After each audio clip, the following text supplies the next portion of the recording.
Welcome to Down to Dunk. I'm your host, Andrew Schlecht, part of the Athletic Podcast Network.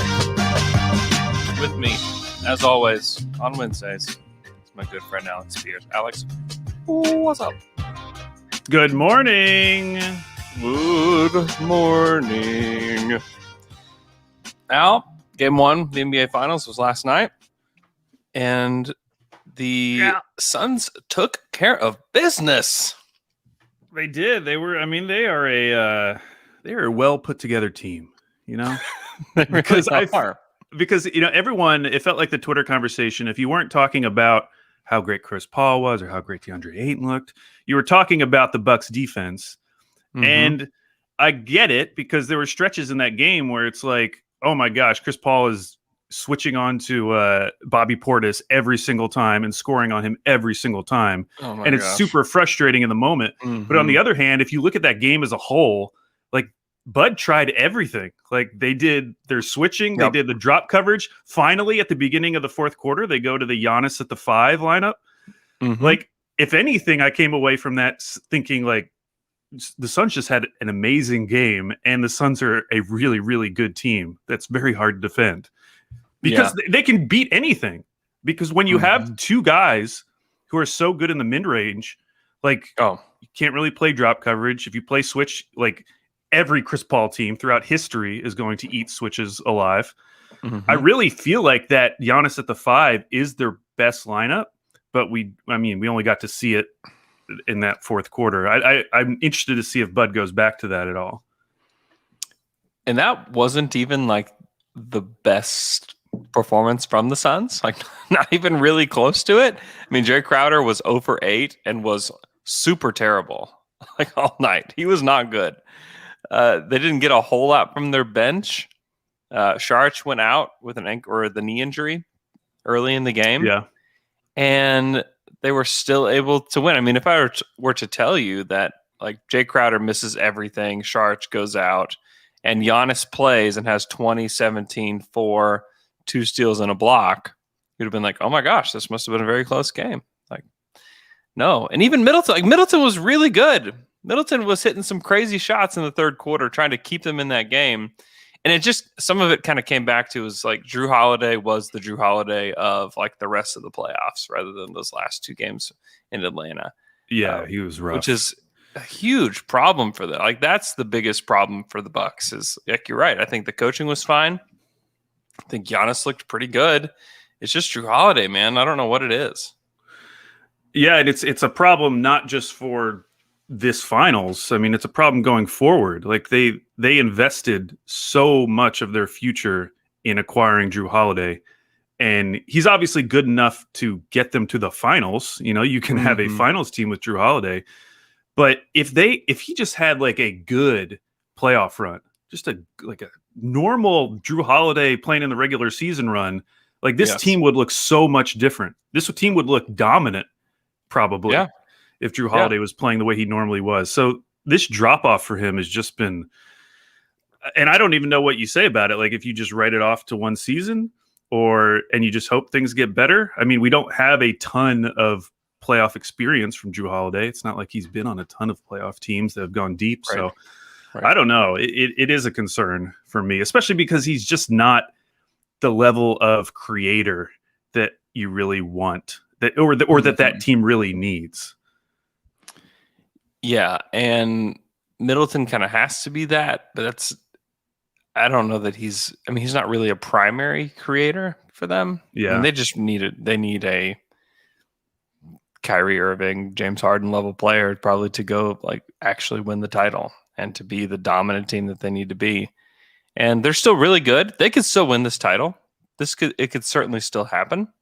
After game one feels very defeating if you're the Bucks, but as we know, as Thunder fans know, game one doesn't mean a whole lot. You've got to go do it for the rest of the series. And if you're a Bucks fan, I mean, just the fact that Giannis was back and, there were times when it looked like he was limping a little bit, but for him to make a play like that chase down block, like that makes you feel good. It's like, okay, that is a like full 100% Giannis play right there.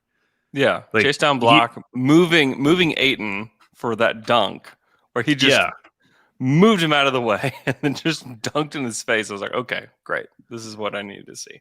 Yeah, because we've seen players come back from injuries and, well, I mean, Chris Paul in the first round when he hurt his shoulder, like he was playing, but not really. This wasn't a case of that. I mean, Giannis didn't have a huge stat line like he normally would. I mean, in these playoffs, I'm sure he's averaging close to 30 points, but he still looked like Giannis for most of that game. And so that's the one sliver of hope you could give to the Bucks. I mean, I still think they're in this.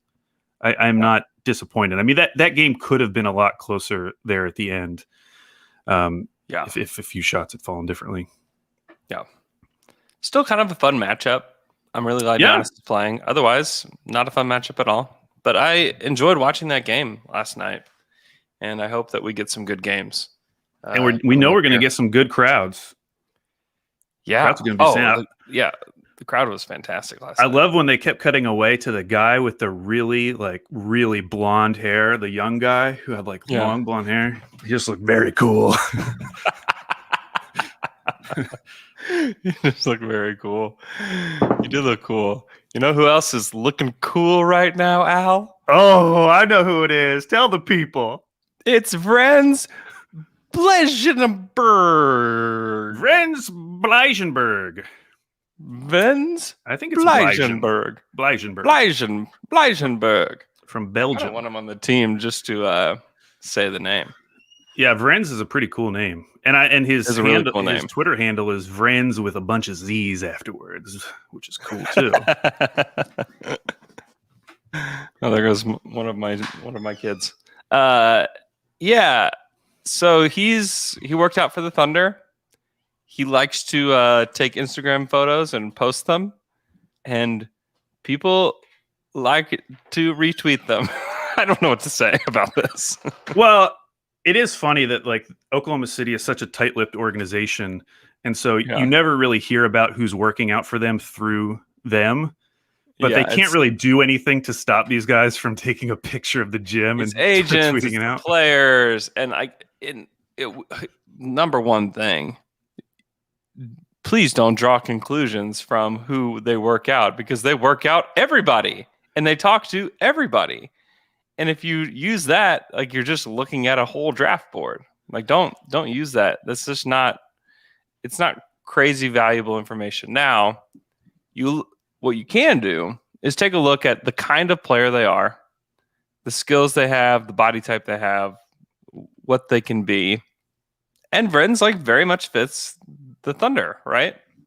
Oh, high for upside, weird tall point guard-ish player. He's probably not a point guard in the NBA, but he's probably a guy that can handle in the NBA, similar to Poku. And I can't sit here and say I have watched a lot of him. I haven't yet. And I'm sure McKelly and I will eventually do a Thunder After Dark about him, just because people are so intrigued that we just have to do it. Yeah, I'll read the so this is from read the Chad Ford's NBA Big Board. He just did a profile on him this week. And this is under his bottom line. He says Bleijenberg is a sleeper who profiles as a big 3-and-D wing with playmaking ability as a primary or secondary ball handler and the athleticism to defend multiple positions. Sounds pretty good. His production for Antwerp this season was inconsistent at best, and he's going to have to become a better rebounder and more reliable shooter, but he has the raw skills, size, and athletic ability that NBA teams desire.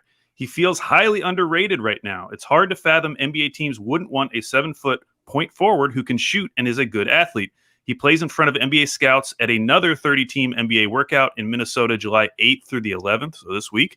If he opens eyes there, he's going to shoot way up boards. On talent, he's a top 20 pick. So you're taking him at 6 is the question now. You gotta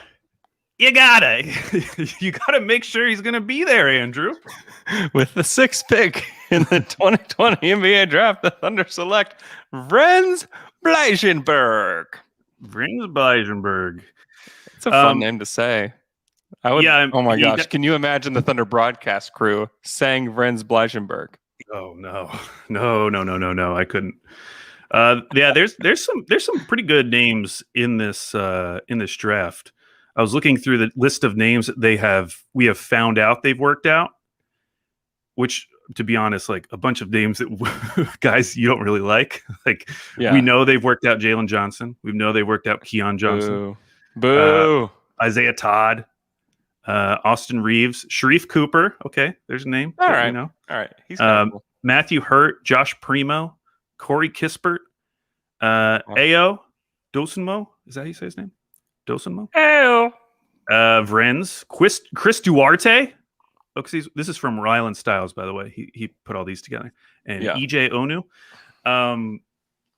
It's Duarte. Other than Jalen and Keon, it seems like most of these guys are guys they're looking at for the second round picks, perhaps. They're bringing in Chris Duarte as a veteran leader for this team. He'd be one of the oldest guys on the team. He really would be. It is wild how old he is. He's got to go to like a contender or something where you're just okay, but maybe we can get a rotation player, at whatever spot. Yeah. So yeah, I still feel like I'm waiting for some new. Actually, we did get a little bit of news today, but I'm still waiting for some more news about what OKC is thinking at 6, because I just don't feel like we've gotten a lot of scuttlebutt about that pick specifically. I mean, early on it was they are interested in Barnes, and that's about all we've had. Yeah, I mean, I think that we can safely assume that they are having a billion conversations trying to move up. I think that's safe to say.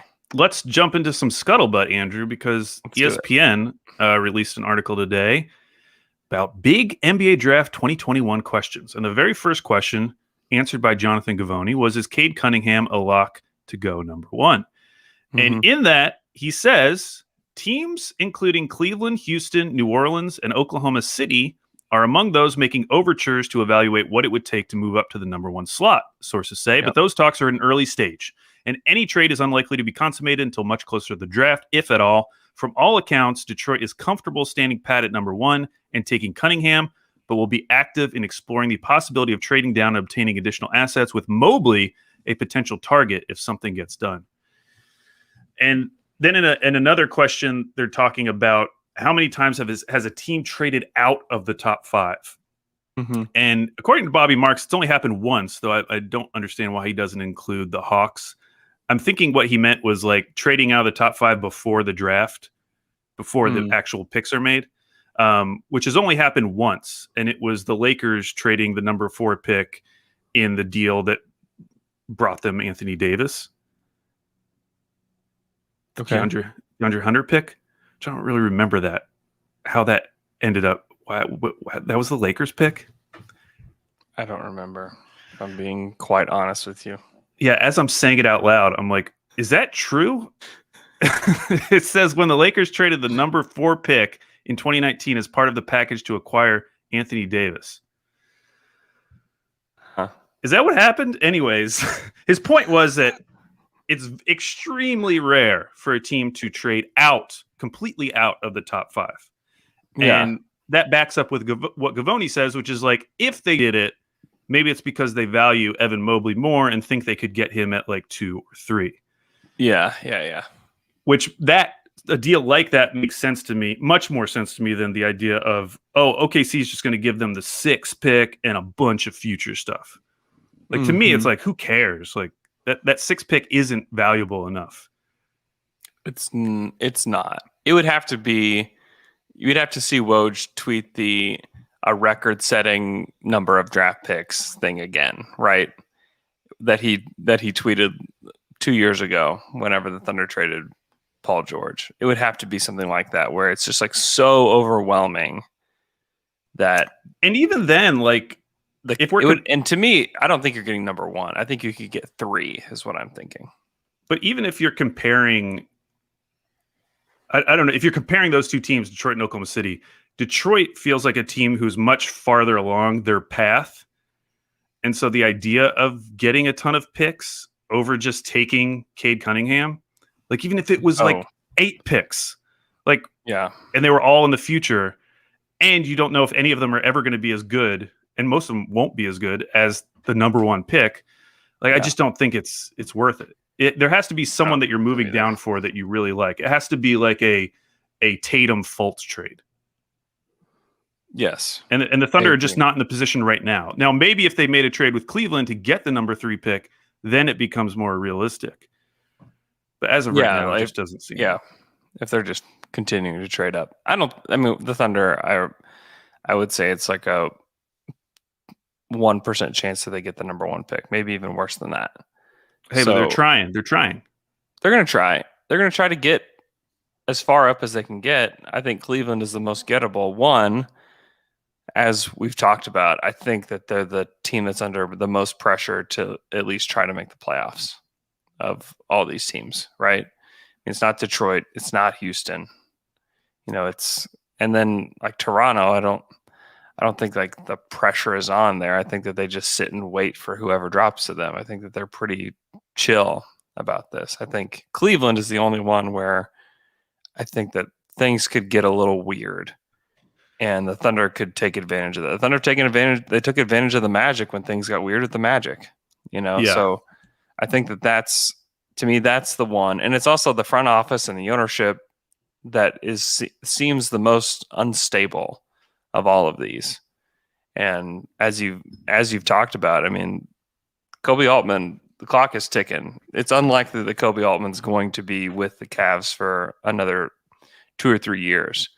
So he's going to make whatever move he can to make the team better, or to do whatever he can, or to make ownership happy by maybe saving money on their cap sheet by just trading away Kevin Love. There's a lot of just craziness that could happen within the Cavs. And so I think if the Thunder had a chance, I would say it's certainly at 3. 2, I don't see Houston doing anything, just because they have this window starting this year for the next 2 years where they have their pick and they just have to make the most of it. Yeah, when people bring up like fake trades to move up, there's always a big component of it that is, this team's dumb. And if that's all you're basing it on, it's very unlikely to happen, because for all of these trades, always look at it if OKC was in the same position. Like if OKC had the number 2 pick in this draft, would you trade it for the number 6 pick and 2 future firsts that like the Houston picks? Like people talk about, what if we gave Houston back everything that they gave us? None of those picks are ever going to be as good as the number 2 pick. The actual picks are top 4 protected, and then the pick swap in the future is top 10 protected. None of those picks are ever going to be as good as the number 2 pick that Houston currently has. And that includes the number 6 pick that OKC has this year. There's no reason that you would ever do that trade in those scenarios, unless it's like a really weak draft and you don't like the guy at number 2. But there's so many guys. I mean, Jalen Green or Evan Mobley, like, take your pick. Like, those are both amazing options for a team like Houston, whose only real blue chipper, and even that is like questionable, is Kevin Porter Jr. I'd say that's highly questionable. But I just, all these trades, I look at it, if OKC was in the same position, would I do it? And the answer is almost always no. I just want the top, I just want the high pick. Yeah. I've been talking with Sam Vecini a lot over the past few days. We've been making some videos for the Athletic YouTube page. And so we knocked out like 5 videos, like back to back. And so like we just chat a lot about like what's going on with these players. Where does he think these guys are? Like a lot of people like to say this is a 6-player draft today, but we do. Thunder fans do. He's like, really? This is a 4-player draft. That is the way it feels. Yeah. And the Kuminga and Barnes are not in that group.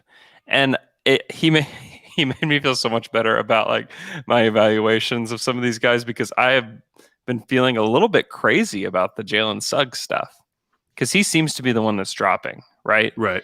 And I kind of felt like I was taking crazy pills, because I watched Green and Mobley and Suggs a lot, and I'm just like, man, I just don't get it. Like, there's just so many more things to like about Jalen Suggs, and that's where Sam has him number 2, and he says like he basically has he's the closest to Cade of any of these guys in his opinion. So that made me feel better. And then he's got Mobley, and then he's got Jalen Green at 4. Yeah, I mean, basically it's a 4-player draft if your team is in the top 4. It's a 5-player Yeah. draft if you're the Magic, and it's a 6-player draft if you're the Thunder.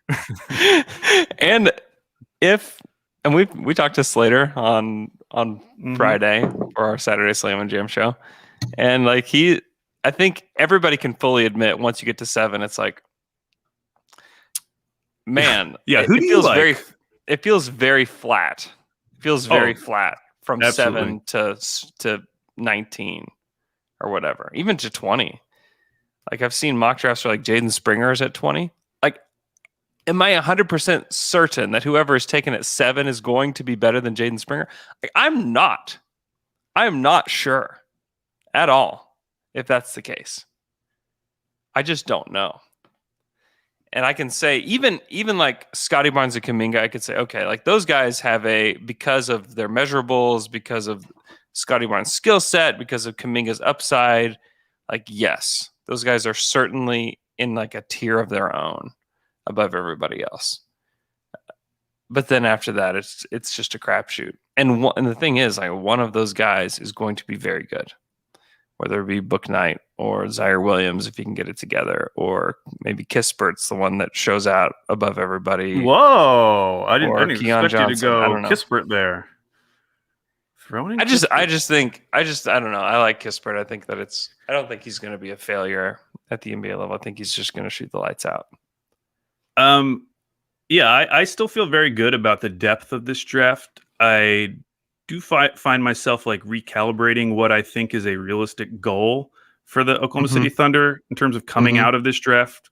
Yeah. You know, I'm thinking more like with their 5 picks, if they could get 2 guys who were in a top 8 playoff rotation, I think that would be a massive success. That'd be great. That'd be great. That would be great. And that obviously you need guys that are not stars to be in a top. I mean, I guess you could have 8 stars, but you need to have other guys. And that's why, you know, I'm higher on guys like Moses Moody, who I feel like I can project him out, and I like what his floor and the combination of his ceiling is as like a really good role player. I wanted to ask you, because I've been thinking about this lately, the term best player available, because we always hear that BPA versus fit. What does that really mean to you? What does BPA mean to you? Yeah, it's a really interesting question, because it will be different for each team.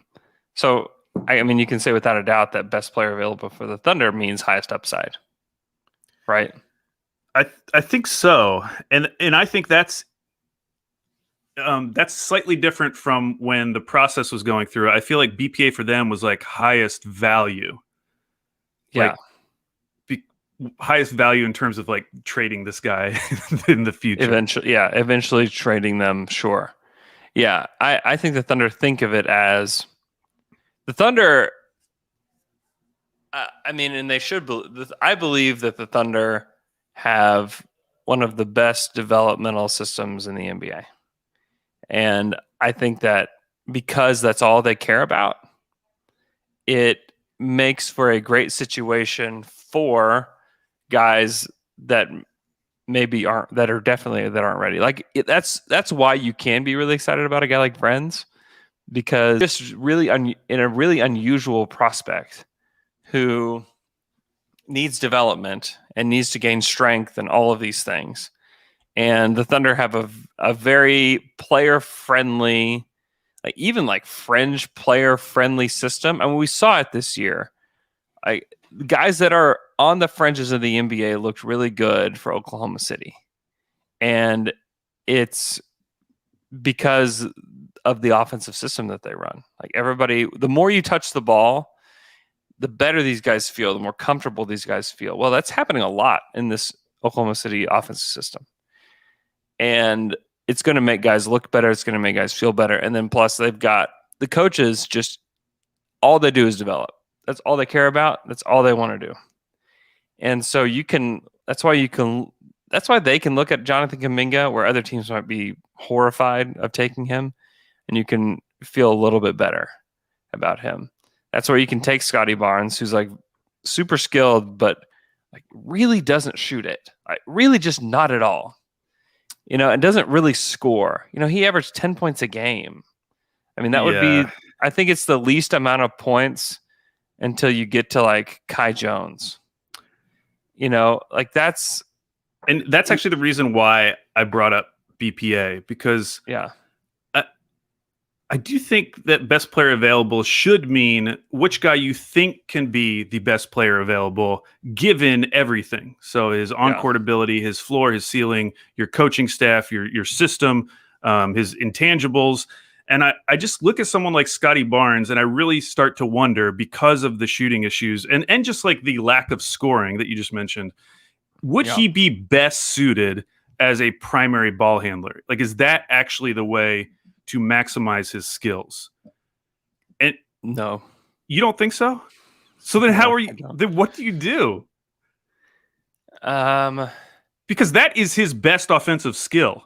It's his best offensive passing is his best offensive skill, certainly. So taking the ball out of his hands, like, is that really maximizing his skill set? Is he the best player available if he's not going to be a primary ball handler on your team? It's not going to maximize the Thunder to put the ball in his hands full time, though, either. Well, that's what I'm wondering, if he's a good fit with the Thunder. It's one of the reasons why I like. Another thing I talked with Sam about, like Sam thinks it's the perfect spot for him, because he is going to be a ball mover. He's going to be a guy that can be on either side of the pick and roll. He can handle on the pick and roll, and he can be the screen setter on the pick and roll. He's going to make good decisions. He's going to roll the basket. He's going to score around the basket. He knows where to be on the court. I mean, he's got to develop a shot. It's not that he won't shoot it. I think that he will. Can they at least, in the next 2 years, get him to the Dort level of shooting? This is the question. And I don't think it's impossible. I think there's people that say behind the scenes, like he's better than he was. He shot the ball better at Montverde than Cade Cunningham did. So there's more stuff there to him. And the thing about Scotty, like, he cares so much about being part of the team. He cares so much about winning. He cares so much about doing what the coaches ask of him. And like Florida State's not the greatest place for guys to showcase scoring ability, because they just love to move the ball. They love to share the ball. And so people would make the case that he just didn't get a chance to show off what he can do. And I don't know what to think about that, to be honest, because I can just tell you what I watched. And so these are all just stories, and these are all just like stuff that people have said about him. And I don't know, like I believe in his ability to be on a rotation, like you said, a top 8 rotation player on a championship team. Absolutely. I think that he is absolutely that. And he's a guy that's he'll make your team better just through his presence, period. His competitive mindset. He's going to be, if the Thunder take him, I will be beating down the door of like Thunder PR to let him come on the pod, that kind of thing. Like, I think he'd be great. And so I think he's for sure like top 8 championship rotation player. I don't have any problem with that. Now, are we talking, is he your number 2 guy? Which I think is what we're, as Thunder fans and people that watch them, like, that's what we want, right? We want to find Shai's running mate here. This is what we want. And is he that? I am, that's where I feel like you do. Like, I'm very, very unsure if that's the case. I mean, without a shot, I would say no. Like, without a shot, it would be it would be very, very difficult. And he's not a complete non-shooter. But he's got a ways to go. Like, I would be surprised if we got 5 years down the line and Scotty Barnes is like afraid to shoot the basketball and he's a liability and he's a record scratch. He's like, I don't think he's that. I don't think he's those things. But there's concerns there. But if you get to, let's say the draft goes like this: Cade, Mobley, Green, Suggs, Kuminga. which is kind of what we've thought all along, right? Mm-hmm. What do you do? I am a huge fan of Moses Moody, and I would rather bet on his shooting. Oh Lord, Al! What? Why? Why should I be so amazed with Scotty Barnes? Like, you know what I went back and watched yesterday? 2015, I believe that was the year. Pre-draft shooting of Willie Cauley-Stein. You know who was draining threes? Willie Cauley-Stein. You know how many threes Willie Cauley-Stein has taken in his career? 30. I do not believe in Scotty Barnes' shooting. I have no reason to believe in Scotty Barnes' shooting. So I have to, the most likely scenario is that he does not shoot. And if he does not shoot, I don't think that player is the best player available for Oklahoma City at number 6. I think there's maybe a 10 to 20% chance that he becomes an average shooter in the NBA. And if that's the case, I'm not prioritizing that player at number 6. Yeah. He just fills lots of gaps is the thing that Barnes would do that Moody would not do. But he also Moody projects as a really nice role player. But Barnes also locks you in to a much more difficult team building concept because you have to surround him with shooting. You have to. You cannot have. I mean, Dort. We talk about Dort as a shooter now, and he's obviously very willing to shoot. But he tailed off at the end of this year, as we all know. He had multiple months shooting under 30% from 3. He was 34% of the year. We'll see what he is when he comes back. But you start putting these pieces together that you like long term, because we've talked about the guys we really like, Shea, that we feel good about going forward. Shea, Dort, and for me, Ty Jerome. For somebody else, it might be someone else. You have to have shooting.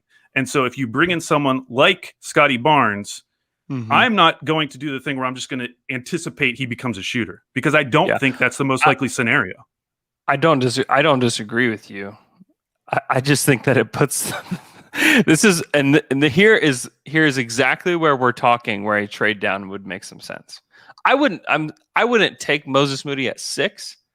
I would call the Kings and say, what can we do? How can we swap and get extract value? Yeah, how can we help you, Kings? And extract value out of the Kings, and then have 9, 16, 18 plus some future Kings value. And this is a conversation that I don't think Thunder fans would like to have. To be honest, I really don't. I don't think this is where I think we want to talk Cavs, right? But I do think that there is a scenario where it does make sense to trade down and to maybe take a guy that you're more sure of, that fits the system a little bit better. Although I just don't think that Barnes is a horrid fit. But you're right. There is, and we see it. We see it in the playoffs. When you have a top 2 or 3 player on your team that doesn't shoot it, it does make your life more difficult. And you have to. I mean, the Warriors made it work with Draymond, and they didn't spend hardly anything to get Draymond. They used a 2nd round pick to get him, and also they had 2 of the best shooters of all time on their team, and that's, I don't know. I like Moses Moody too. I'm a big fan of him. I just don't think I would take him at 6. I would trade down. And there's some upside with Moody too, because he can shoot it in the mid-range. He didn't run a lot of pick and roll, but he did some, and he was effective with it. He fits. I think that he's a top 8 rotation player on a championship team kind of guy too. The only thing, the athleticism is what's turning NBA teams off of him. That's it. But I mean, there's a lot of guys in this range that I don't understand why they're above Moody. It's like Keon, Franz Wagner, Jalen Johnson, Davion Mitchell. I'm just what am I missing? I think a lot of it, what I feel like with them. It comes back to the idea of BPA, meaning highest ceiling. That's why those players go higher. And we see it every year. I mean, we're seeing it right now in the finals with basically all of these guys on these teams who were not high lottery picks. I mean, Devin Booker, Mikal Bridges, over on the Bucks, obviously Giannis, but Chris Middleton, Drew Holiday, like none of these guys were like top 5 picks outside of CP3 and DeAndre Ayton. And so I wonder like why we pass. Well, I know why it is. It's because we are so focused on ceiling, and we so want to get that ceiling because it seems like we're going to have this one swing in it. We got to take the guy with the highest ceiling. But I do think sometimes that takes you down bad roads. More often than the majority of time, guys don't reach their ceiling that you're grabbing there. Without a doubt. I mean, you look at just go look at all the odds that each pick holds of even becoming a rotation player. And I think that you would be very disappointed to see, how this breaks down.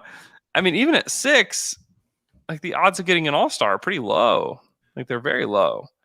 And yes, everybody's going to be like, well, what about Donovan Mitchell? And what about Shea? And what about this? And what about Giannis? And what about Kawhi? Like, yes, those are the exception to the rule.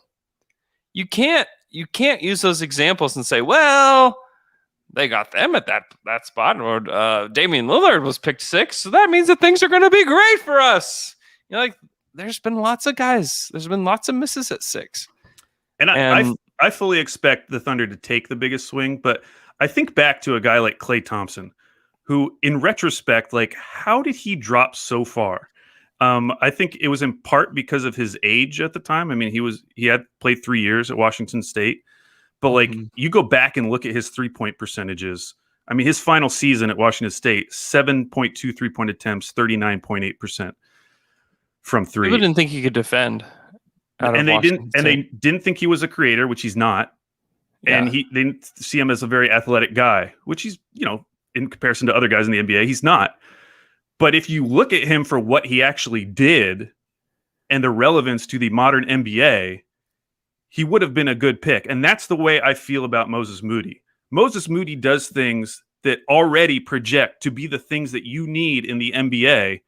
And yet we decrease it. We send him down the draft boards because, well, he might not be athletic as this other guy.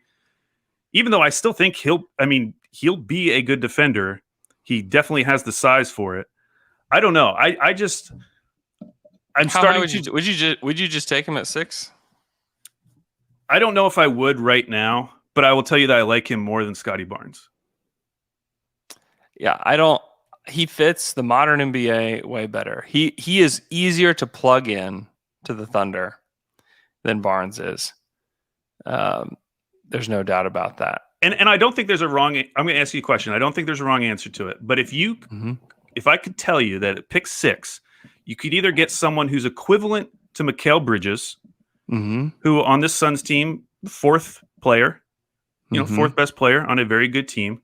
Or you could take a guy that has somewhere between, but has, let's say, no realistic shot to be an all-star in the future. Or you could take a guy that has a 10 to 20% chance of being an all-star. I would take the 10 to 20% chance to be an all-star. Yeah. And I don't think that's wrong. I would take the swing. I believe, I mean, we've seen it through the years. Like that's the Thunder mentality too. You just look at who they took.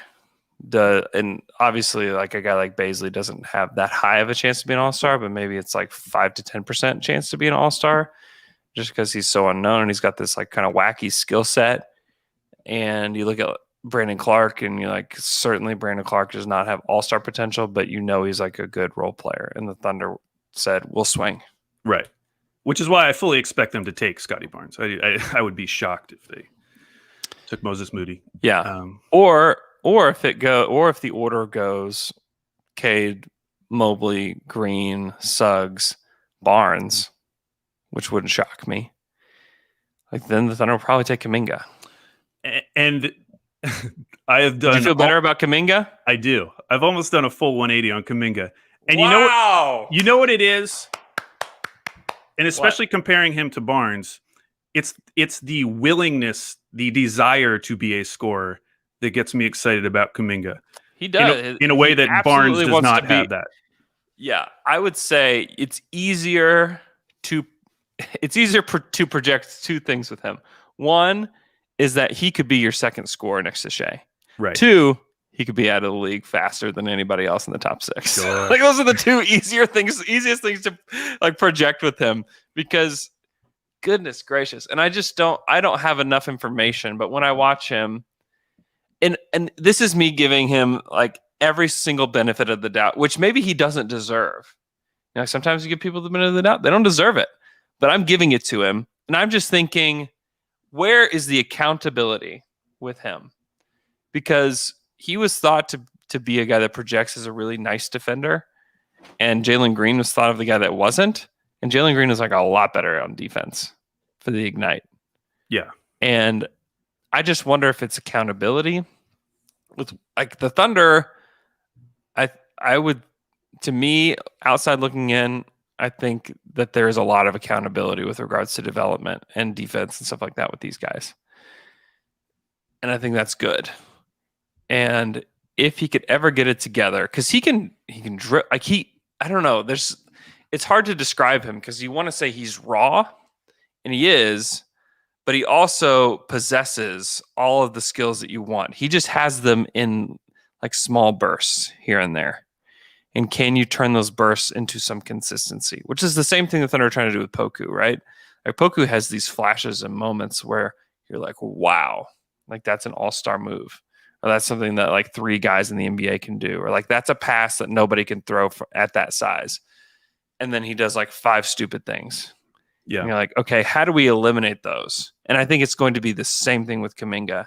Is wow, he just dribbled up the court, step back 3 on Kawhi Leonard, swished it in his face.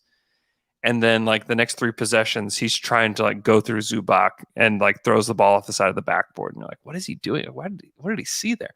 Like that's the battle that's going to occur with Kuminga with his development. And can you eliminate the in-between moments for him will be the big question. And that's why, going back to the BPA conversation, like Kuminga feels more like a BPA pick in terms of highest or highest ceiling than Barnes does to me. Barnes almost feels more like a floor play, because I believe in his floor in terms of defending, in terms of passing. Like there's a ton to like about Scotty Barnes. And I fully agree with you that he is like a top 8 guy on a championship team. Mm-hmm. But like the ceiling is much more harder for me to see with Scotty Barnes in comparison to Kuminga, where even though it's unlikely to happen, like I see it. Like you see it just in the way he plays. He plays like a superstar would play. Yes, he has a projectable all-star posture in the way that he thinks of himself and the way that he plays. The way he tweets. Certainly the way he tweets. You can see it. Yeah, I wouldn't be afraid to do it if I were the Thunder. And I don't know what they think about him. I don't know what they think about Barnes in comparison. I have no idea. And the truth is, like nobody else does either. Like, I think it's going to be quite a mystery. And we are having a draft party. I will have details on that by Friday. So on Friday, we're going to announce where it is.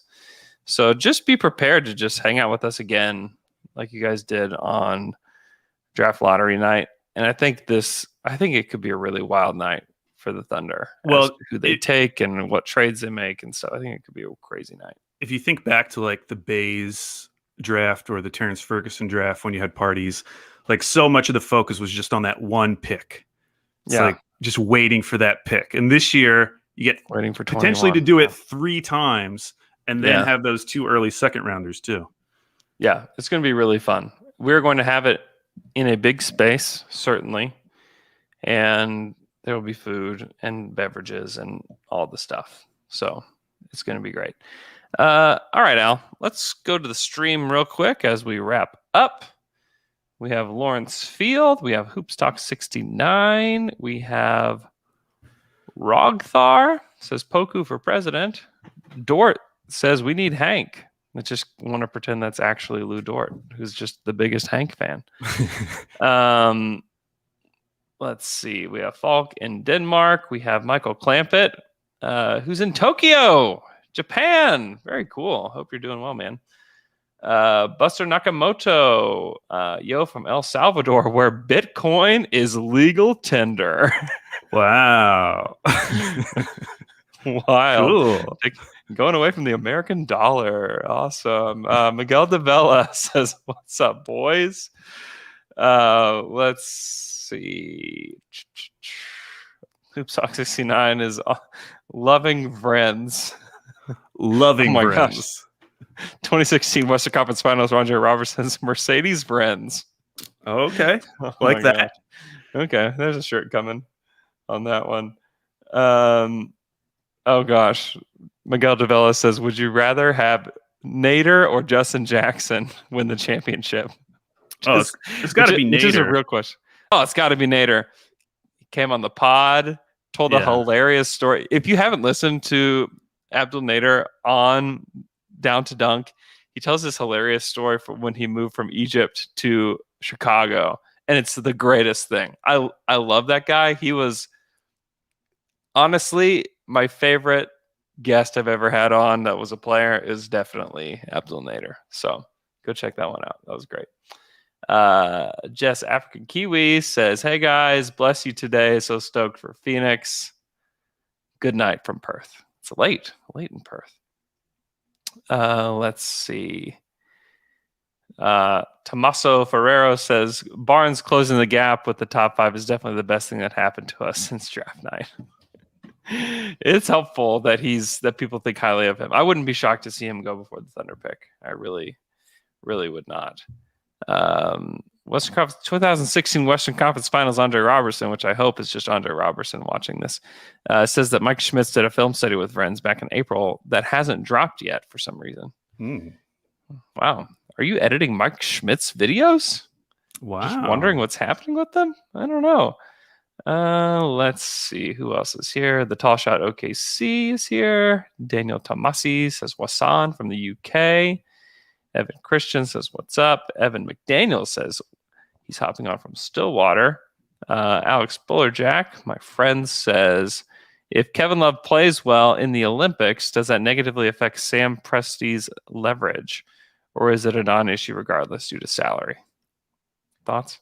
Well, did you see that article came out today that why is Kevin Love on Team USA? There's one reason. It's Rudy Gobert, because they're going to be playing France and they want to play Kevin Love as a small ball center to stretch Gobert out. I mean, I feel like there's a lot of guys who could have done that, but whatever. Yeah. But yeah, I mean, they're going to win the gold, so it's going to be hard for him to look bad. Yeah. I mean, I feel like this can only boost it. Now, if he goes over and shoots like 20% from 3, I guess it could get even worse for the Cavs. It'd be great for the Thunder, right? Yeah. Oh, man. All right, let's fire through the rest of these, and we got to go. So from Phoenix is here. Jay Smith was on here saying that he wants Moody and Barnes. Let's go. Oh, he's greedy. Wants both. He says both, Alex. That's what he wants. That would actually be great. Let's see. White Black says Kuminga needs 2 or 3 development years with a shot. Absolutely. That's the plan. That's one of the good things about him is that he makes you bad for even worse next year. Kuminga does. That's part of the plan. James Anderson says you're correct. I don't know what you're correct about, but you're just correct. Awesome. He's talking about Moody. That if Moody's your guy, don't trade down. Just take him. Just take him at 6. All right. Hope you guys have a great day. Talk to you guys again on Friday.